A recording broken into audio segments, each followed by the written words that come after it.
এটা হচ্ছে গতকালকে রাত্রেবেলার ভিডিও। কালকে রাত্রেবেলা বাড়িতে সেরকম ভালো কিছু রান্না হয়েছিল না, শুধু হয়েছিল একটা নিরামিষ সবজি। আর ও তো নিরামিষ খেতে একদমই ভালোবাসে না, তাই দেখো দুজনের জন্য দুটো ডিম ভেজে ভাত নিয়ে চলে এসেছি ঘরে। আর আজকে না বাইরে প্রচন্ড মেঘ করেছে, হয়তো বৃষ্টি আসবে। দেখো বলতে না বলতে বৃষ্টি শুরু হয়ে গেছে। আর আমাদের এখানে না কয়েকদিন ধরে প্রচন্ড পরিমাণে গরম দেয়, তো আজকে যেহেতু বৃষ্টিটা হচ্ছে একটু ঠান্ডা হবে ওয়েদারটা। যাই হোক, আর এদিকে বৃষ্টি বৃষ্টি ওয়েদার দেখে আমার তো কিছু একটা খেতে ইচ্ছে করছিল।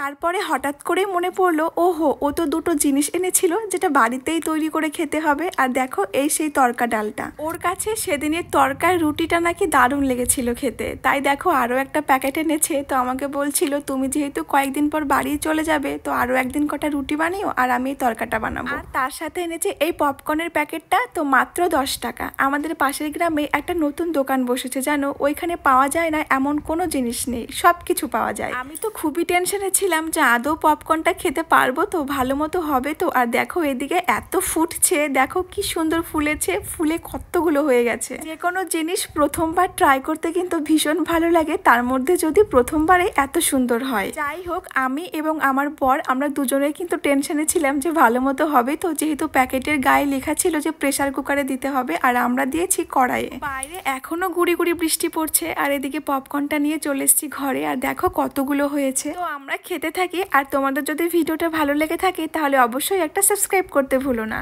টাটা।